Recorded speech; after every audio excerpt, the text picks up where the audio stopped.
The second deadly psychological sin is complaining. Know anything about that? I believe that complaining is based on a sense of entitlement.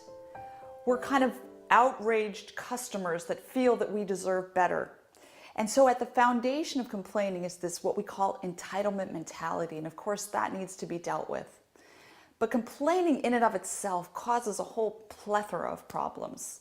First of all, every time you complain, you reinforce those negative thoughts. So what happens is with each complaint, that problem gets a little bit bigger in your field of vision. And pretty soon, all that fills your field of vision is all of this negativity. As a result, a person develops what we call low frustration tolerance. Think of it in the sense of they're carrying around a very full glass of water. All these negative things are right up to the brim, and the slightest extra drop causes the water to overflow. If you keep focusing on the negative, you'll end up in that situation where you have a very low tolerance for anything aggravating. Let's face it, in reality, there are positives. Life isn't all bad. It's not all good, it's not all bad. We have a choice as to what we're going to focus on. Story is told of a cowboy.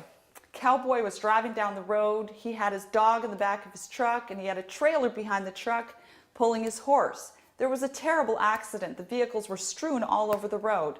A policeman came upon the scene. The policeman first came to the dog. He realized the dog was not going to make it, so he shot the dog.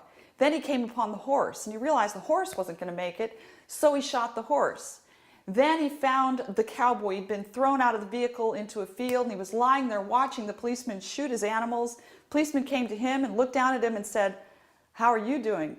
And the cowboy said, "I've never felt better."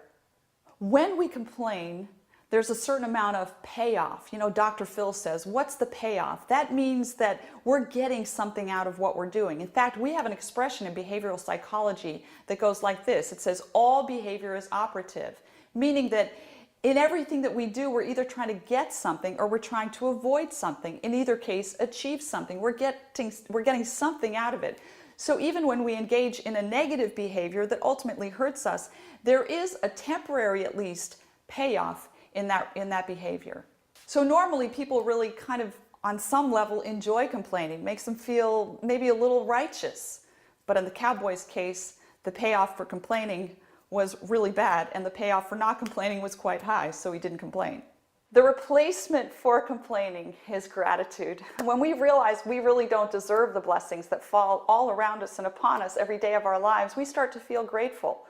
I prescribe gratitude to people that are negatively focused, clients that have been so consumed with negativity and complaining that they've made themselves depressed. I prescribe it like a pill. I say, this is what you have to do. You have to practice this morning and evening. I tell them they must go home and they must think of 3 things for which they are grateful every evening and share it with another person.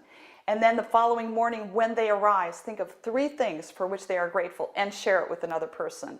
It's amazing how difficult this is for some people. Sometimes in the middle of a counseling session, I'll say, are you grateful for anything? And they'll try to think of something, and then I'll pressure them a little, and they'll try to think of something, and maybe they'll think of one little thing, then they'll go right back to their negative thinking.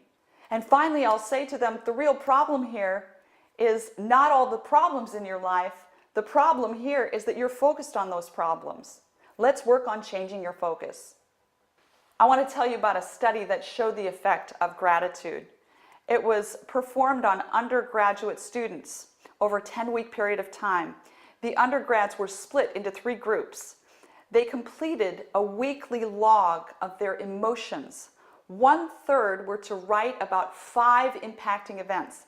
1/3 were to write about 5 hassles, and 1/3 were to write 5 things for which they were grateful. Then they wanted to measure how these different focuses affected their emotions.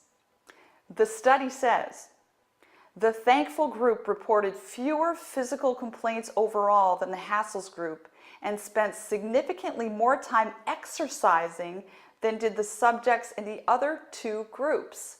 So gratitude had the effect of making people take care of themselves better.